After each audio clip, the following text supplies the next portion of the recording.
Hi, I'm Susan Ashbrook, and you're watching Equine VIP from Houston, Texas. We are meeting Mike Outhier. Mike is a tough pro rodeo rider. He rides and competes in 3 different classes of rodeo, and he's married to a professional polo player.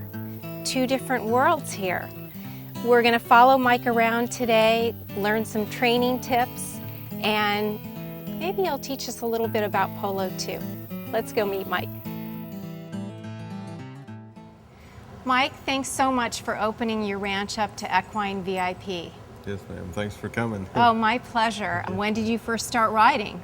I started when I was about 2, probably. 2? Yes, ma'am. You could hardly walk. Yeah, barely walk, but my dad was a rodeo cowboy, and so I grew up around horses, and he trained horses my whole life. Well, your father was in rodeo. Yes, ma'am. So you knew firsthand what it took to be in rodeo, and did you just say, look, that's my goal?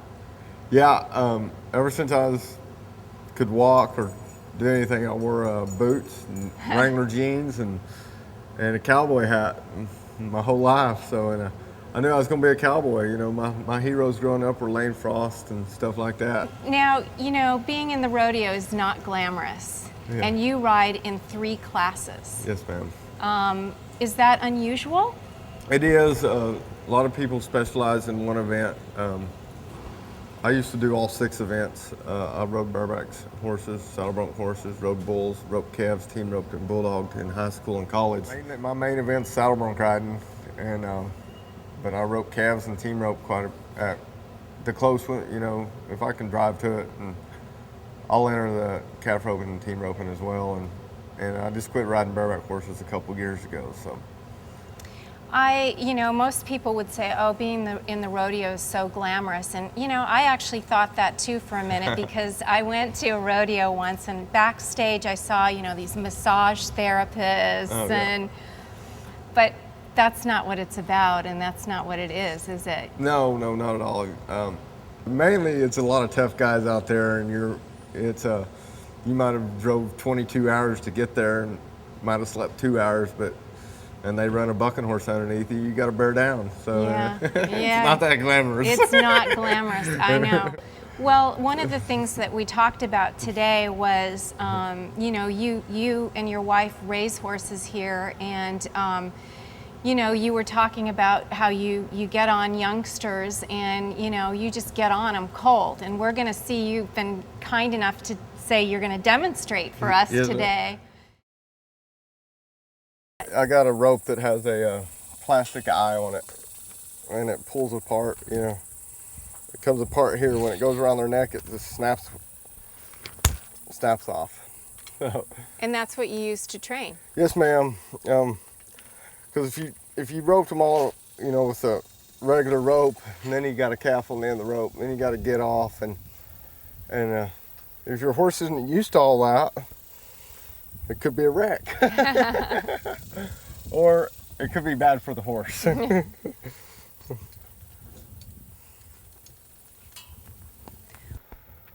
Like, I just try to make her stand in here on a loose rein, and you want her kind of squared up. They're almost like a halter horse. You don't want one foot out here, so I ride her in and out, and you want her to stay calm in the box.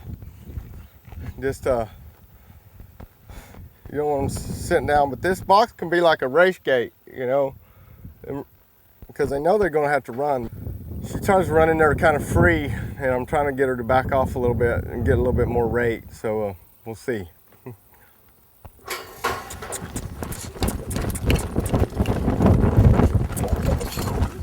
Oh.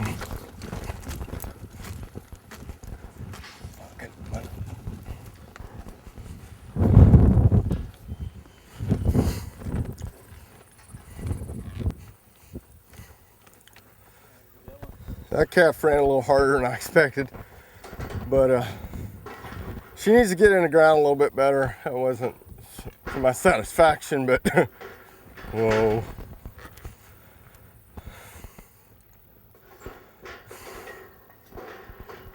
Whoa.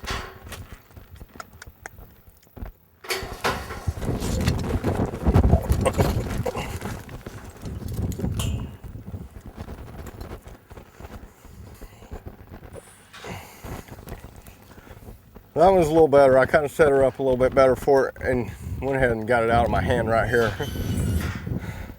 When you're starting these young ones, they know how to run, so you try not to run them like full tilt and then ask them for their life to stop. But so you try to set it up. That's why I got these Holstein calves here, you know, because if they were Longhorns or crossbred calves, whew, you couldn't catch up hardly, you know, you couldn't make your horse stop. What would you say, now you raise horses, and so what would you say that your goal is? What kind of temperament are they? All of our horses go back to Colonel Freckles, which my in-laws, they owned and bred him and stood him right here in Fulster, Texas, where we're at today. And they're probably the best horses I've ever rode in my life. I'm from Oklahoma, and my dad was a horse trainer.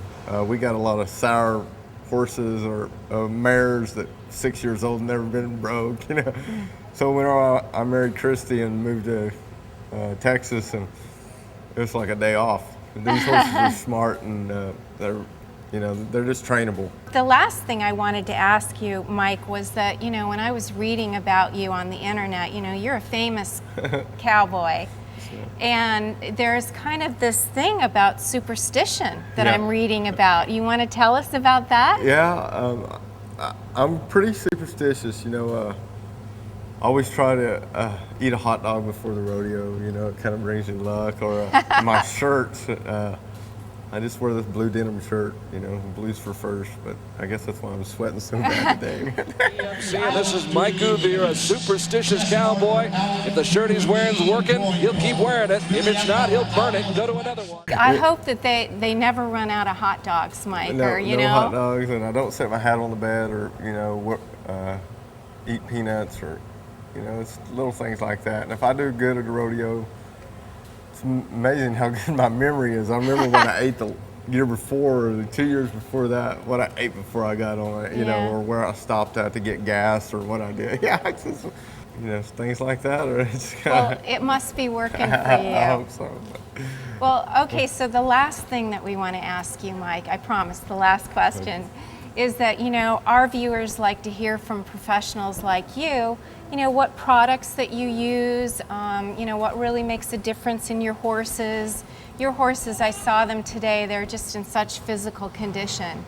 And I know horses are real important to you, obviously, and I just wondered if you'd like to share. Yeah, you know, I'm fortunate enough that Pro Equine is a sponsor of mine, and we boot them all up with Pro Equine because, I mean, if they clip themselves or, you know, if you don't have proper skid boots or something on them, and they might quit stopping, you know. I'll boot them up well, and thank goodness for cactus ropes, and keeps me going down the road with ropes, and I go through about 5 black golds a year, you know, and resist all hats, and Wrangler keeps me in clothes, so I appreciate everybody helping me out. Great. Yeah, it's nice. Well, thank you so much for your time, Well, thank you. we'll join you on your horse in a little bit. Yes, ma'am. All Thanks right. a lot.